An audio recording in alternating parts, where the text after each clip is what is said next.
आदरणीय श्रोता बंधुओं, भाइयों एवं बहनों, प्रभु श्री राम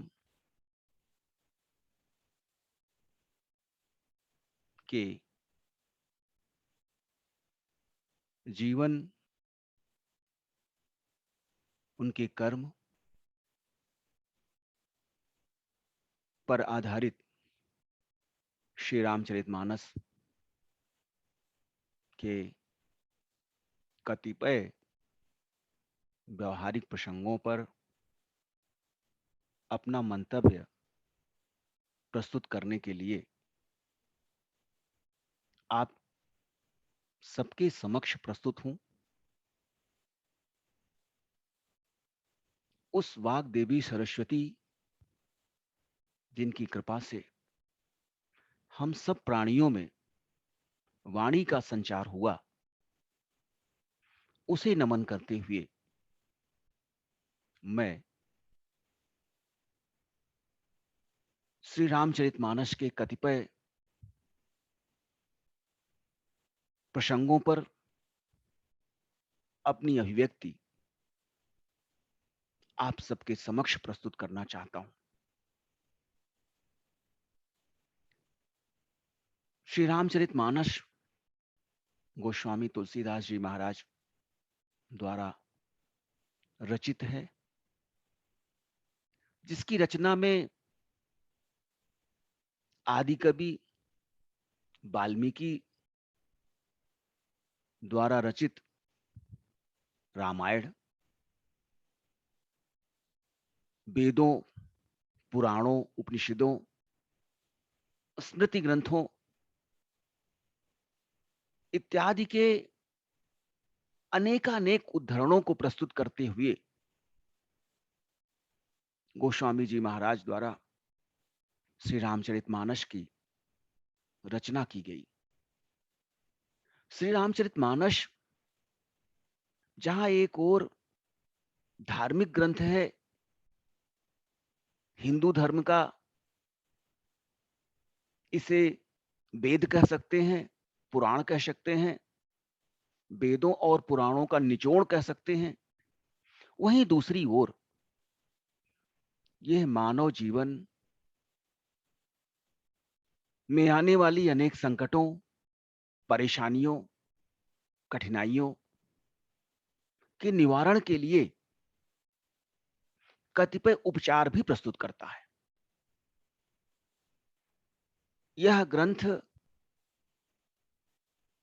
जीवन के मूल्यों की रक्षा के लिए, मानवता की रक्षा करने के लिए, मनुष्य के व्यवहार को सुनियोजित करने के लिए, क्रमबद्ध करने के लिए,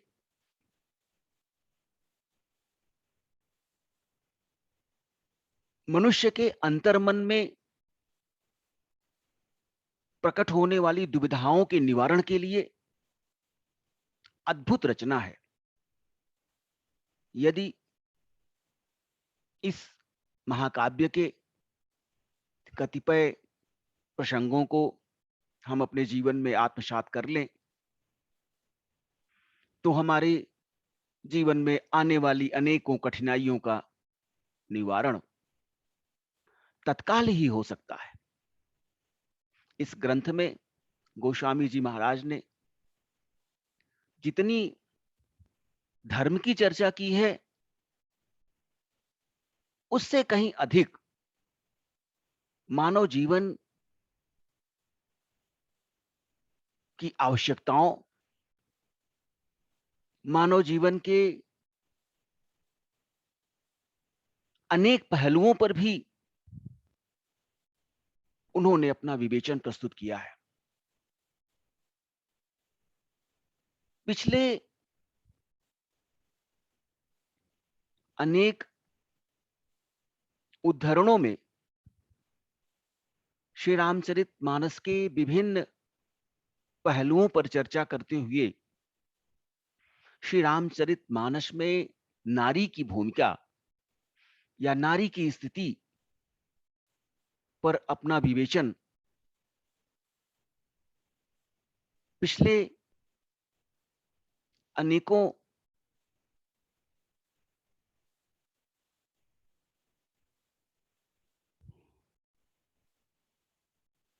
आख्यानों में प्रस्तुत किया है। श्री रामचरितमानस की विवेचना करना अंधेरे में दीपक दिखाने की भांति है।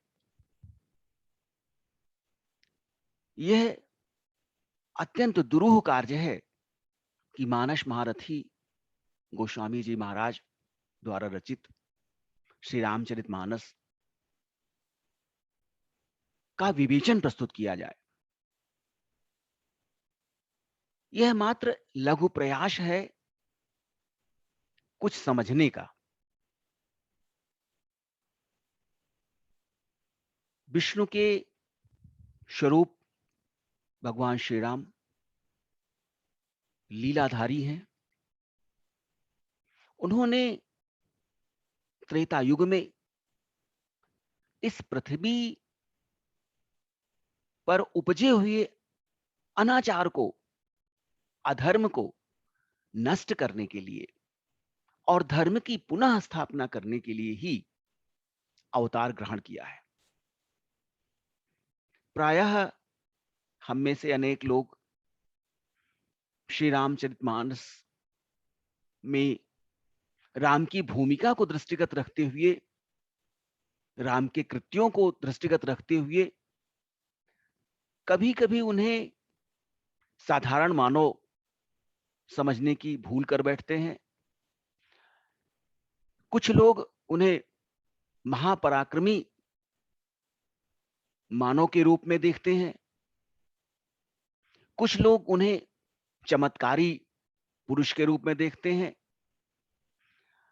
और जो भक्तगण हैं, जिनके अंतर्मन में प्रभु श्री राम के प्रति भक्ति का आगाह हो चुका है, ऐसे विवेचक, ऐसे आराधक, ऐसे साधक प्रभु श्री राम को त्रैलोक्य स्वामी मानते हैं।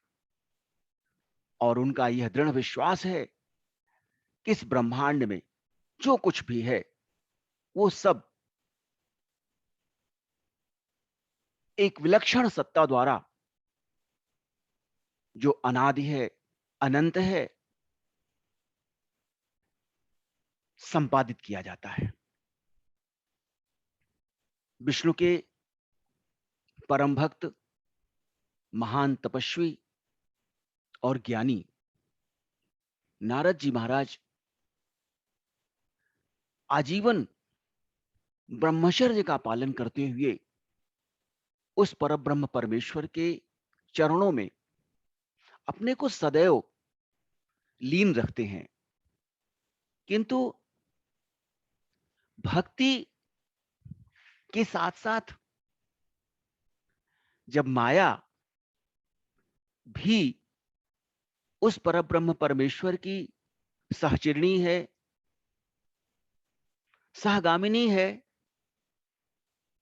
तो माया के प्रभाव से, माया के प्रपंच से, माया के छल से कोई व्यक्ति भला बच कैसे सकता है। श्री रामचरितमानस में नारी के प्रसंग में गोस्वामी जी महाराज ने अनेक उद्धरणों में नारी को माया की स्वरूपिणी कहा है। और माया के रूप में नारी मनुष्य के पतन का कारण भी बन सकती है। जहां वह एक और सृष्टि की सृजन करती है, जहां एक और सृष्टि के पालन में, पोषण में उसकी भूमिका महत्वपूर्ण है,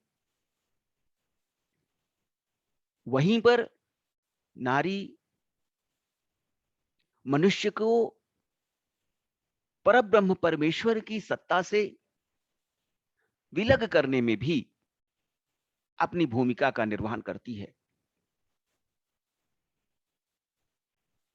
भक्ति का प्रभाव मनुष्य के शरीर में जब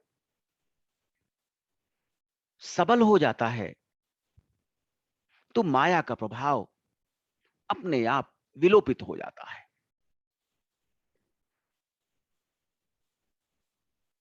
प्रभु श्री राम जी नारद के मन में उत्पन्न हुए भ्रम के निवारण हेतु यत्न पूर्वक उन्हें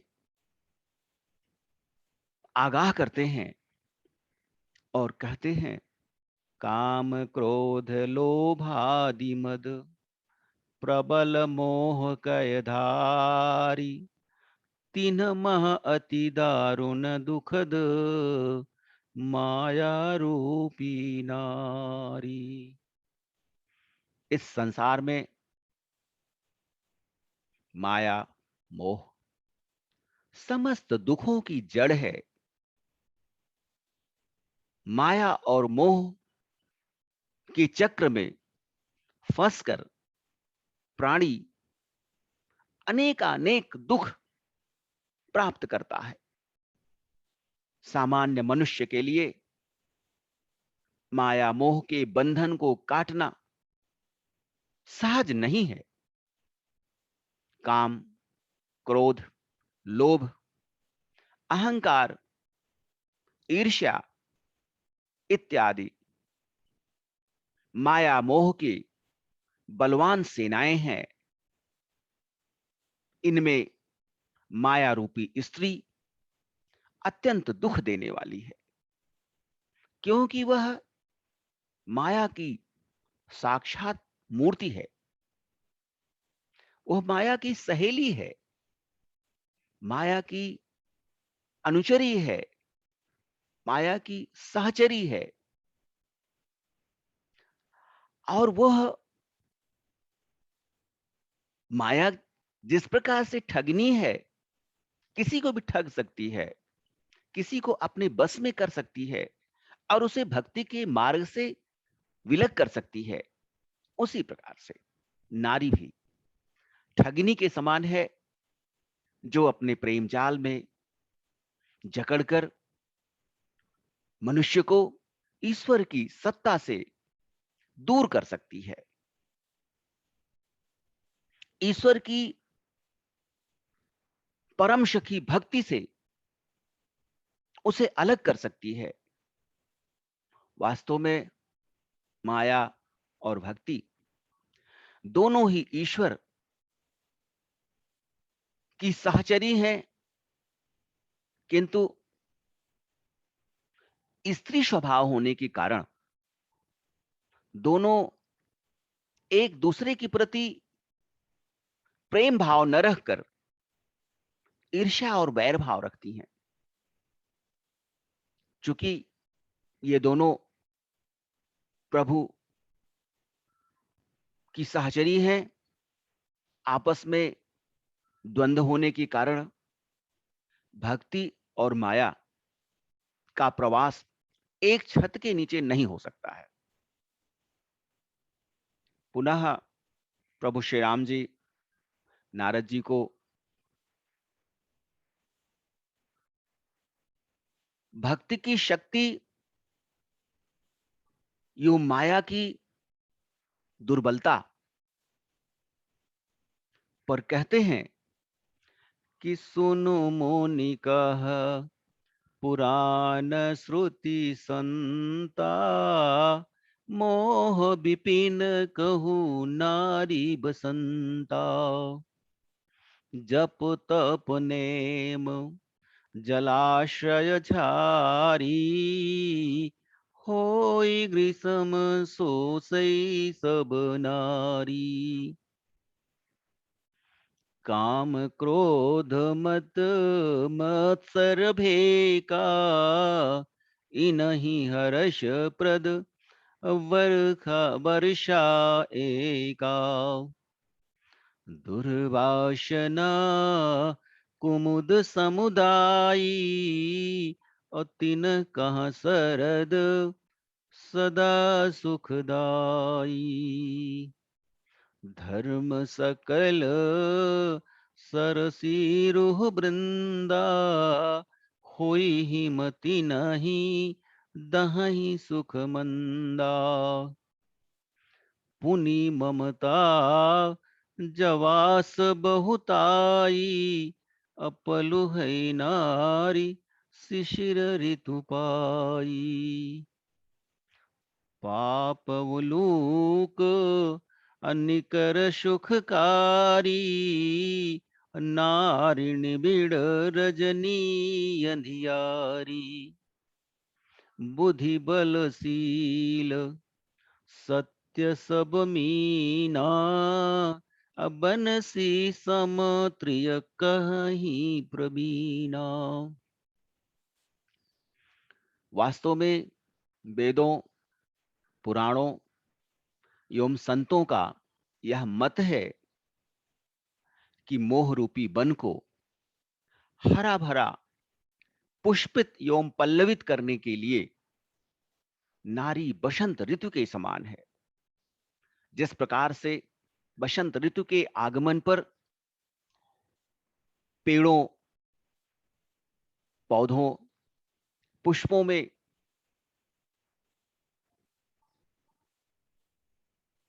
एक नए जीवन का संचार हो जाता है, उनमें नवीन कोपलें प्रस्फुटित होने लगती हैं, कलियां पुष्प बनने लगती हैं। बसंत ऋतु में एक विशेष किस्म की मादकता का संचरण हो जाता है। उसी प्रकार से मोह और अज्ञानता रूपी वन को पुष्पित पल्लवित करने के लिए, हरा भरा करने के लिए नारी वसंत ऋतु के समान है। हमारे द्वारा किए गए जब तब नियम संयम रूपी अनेकों जल स्रोत ग्रीष्म रूपी नारी के संपर्क से सूख जाते हैं। नारी की माया मोह रूपी शक्ति इतनी तीक्ष्ण और तीव्र है कि मनुष्य द्वारा किए गए जप तप नियम संयम इत्यादि शीघ्र ही नष्ट विनष्ट हो सकते हैं।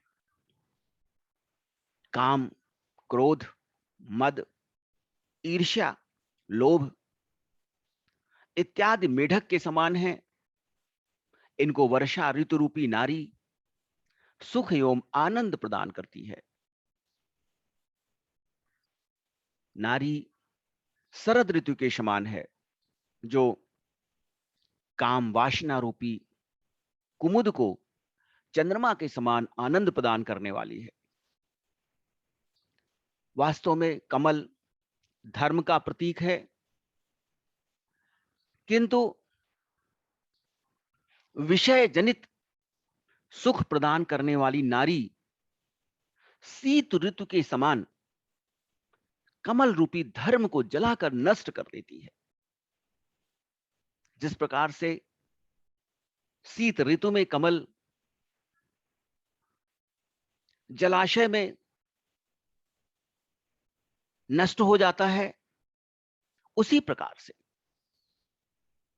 विषय जनित सुख प्रदान करने वाली स्त्री धर्म को, कमल रूपी धर्म को जलाकर नष्ट विनष्ट कर देती है। स्त्री ममता की प्रतिमूर्ति है। पाप रूपी उल्लुओं के समूह को सुख प्रदान करने वाली नारी घोर अंधकारमयी रात्रि के समान है। बुद्धि, बल, सील एवं सत्य ये सभी मछलियों के समान हैं, जिन्हें अपने जाल में फंसाकर नष्ट करने हेतु नारी कांटे के समान है। अवगुण मूल सूल प्रद प्रमदा सब दुख खानी, ताते कीन्ह निवारण मुनिमय यह जिय जानी। प्रभु श्री राम जी नारद जी से कहते हैं कि हे नारद, आप मेरे अनन्य भक्त हैं। रात दिन आप भक्ति के मार्ग पर अग्रसर हैं। आप ब्रह्म स्वरूप हैं, ज्ञान के अथाह सागर हैं। किंतु मोहवश, भ्रमवश आपने विवाह करने का जो यत्न प्रारंभ किया, उसमें आपका कल्याण नहीं था। इसीलिए हमने आपको माया रूपी सत्य से आगाह करने के लिए भक्ति के मार्ग पर चलने की प्रेरणा दी। अवगुण मूल सूल प्रद प्रमदा सब दुख खानी, ताते कीन्ह निवारण मुनिमय यह जिय जानी।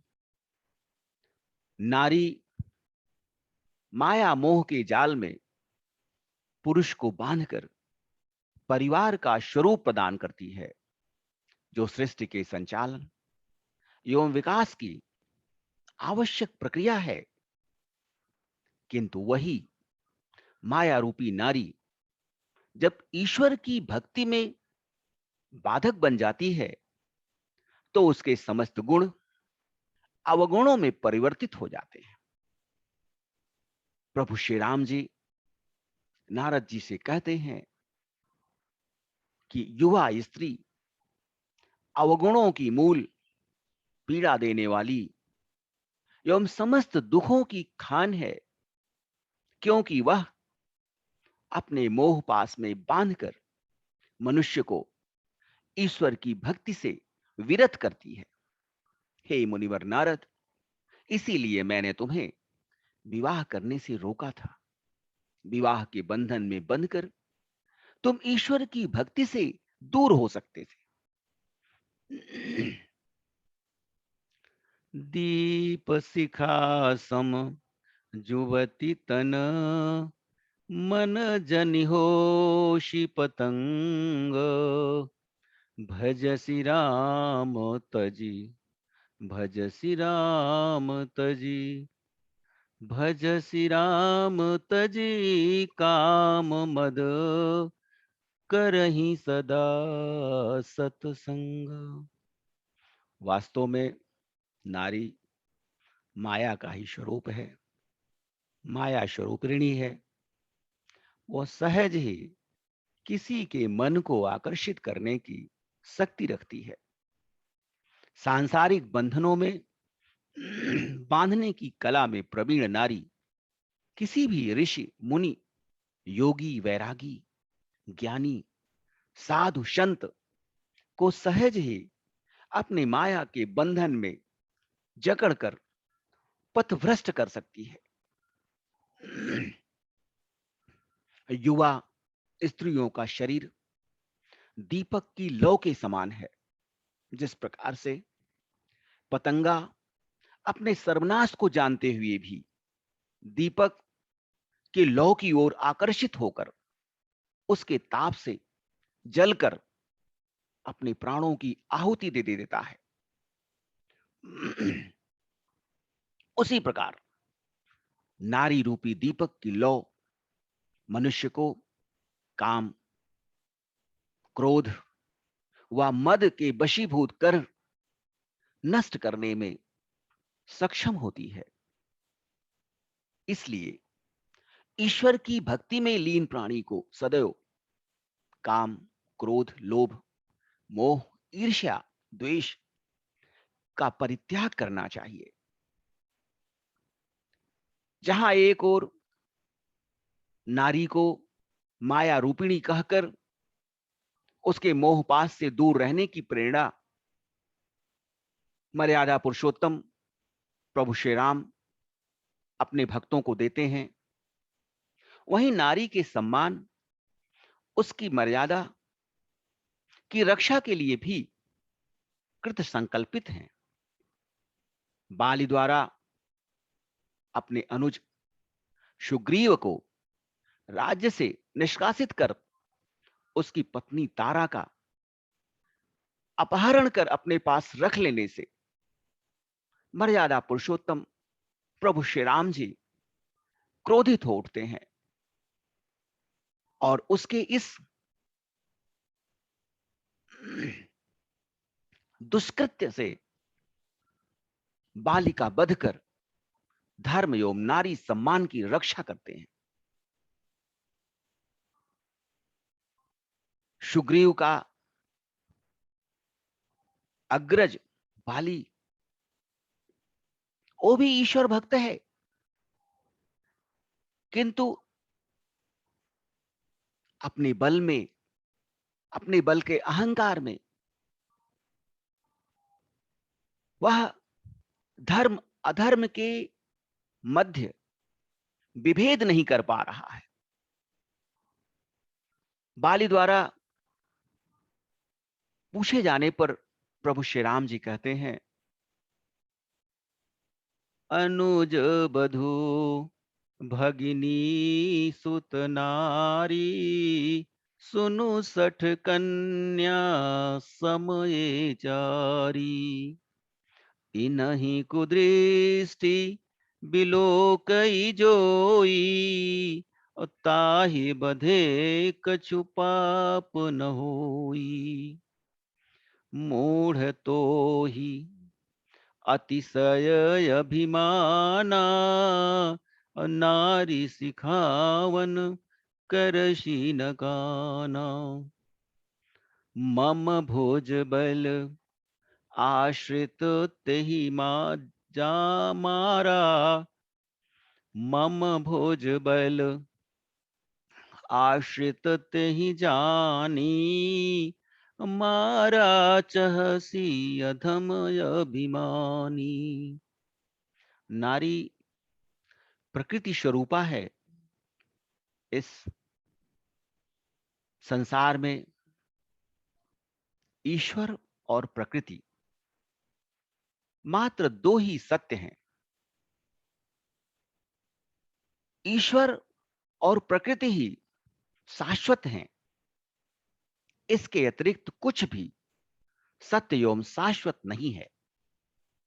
जीव नित्य है, मरणशील है। ईश्वर की अनुपम कृति प्रकृति रूपी नारी हर रूप में वंदनीय है। सांसारिक रिश्तों में छोटे भाई की पत्नी, बहन, पुत्र की स्त्री, बेटी, सभी पुत्री के समान हैं। इनको बुरी दृष्टि से देखने वाले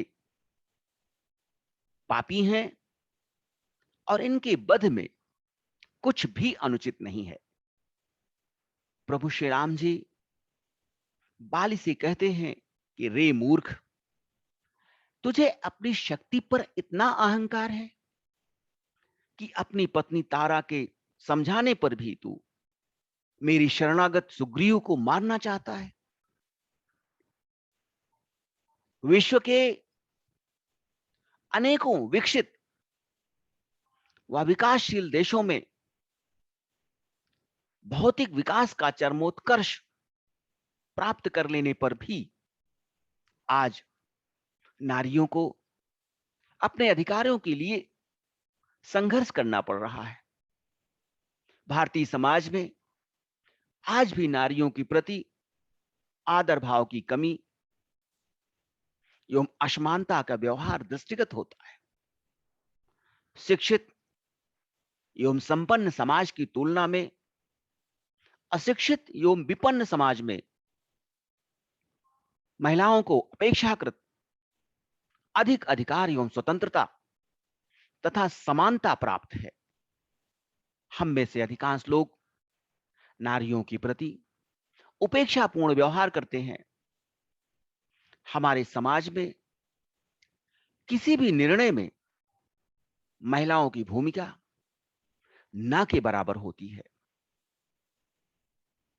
विशेष तौर पर उत्तर भारतीय पुरुष समाज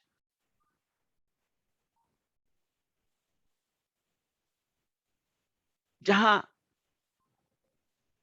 पुरुषों की प्रधानता है, ऐसे समाज में आज भी नारियों के साथ शोषण, अत्याचार, उत्पीड़न, मारपीट जैसी अनेकों घटनाएं दिन प्रतिदिन देखने को और सुनने को मिलती हैं।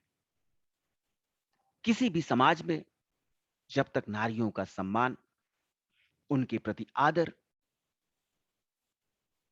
एवं समानतापूर्ण व्यवहार नहीं होगा, तब तक उस समाज को सभ्य समाज नहीं कहा जा सकता। अतः नारी के प्रति सम्मान एवं उसके स्वाभिमान की रक्षा करना संपूर्ण मानव जाति का धर्म है। नारी शक्ति, संयम, धैर्य, त्याग एवं बलिदान की प्रतिमूर्ति है। पातिव्रत धर्म नारी की शक्ति एवं उसकी तपस्या है।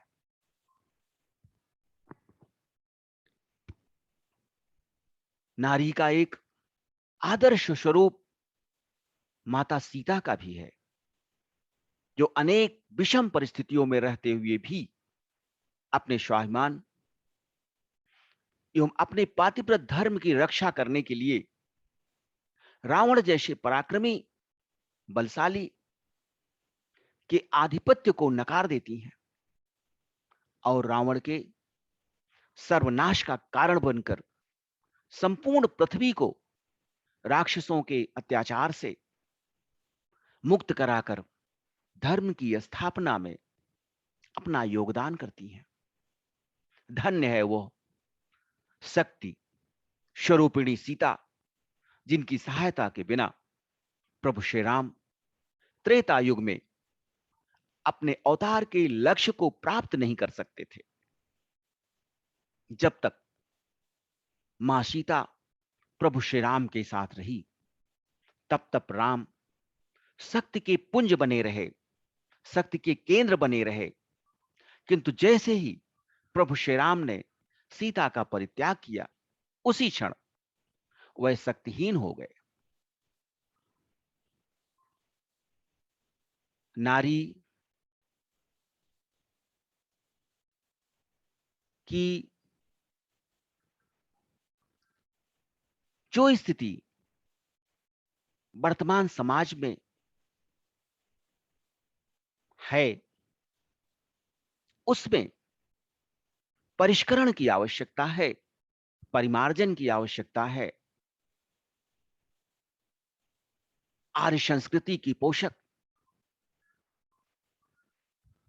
सृष्टि के सृजन एवं पालन की अधिष्ठात्री उस नारी के मर्यादा को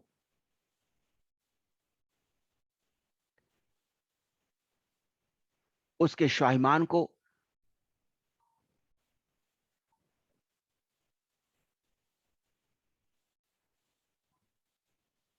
हम सभी सम्मान दें, संपूर्ण समाज सम्मान दे, संपूर्ण राष्ट्र सम्मान दे, तभी भारतीय संस्कृति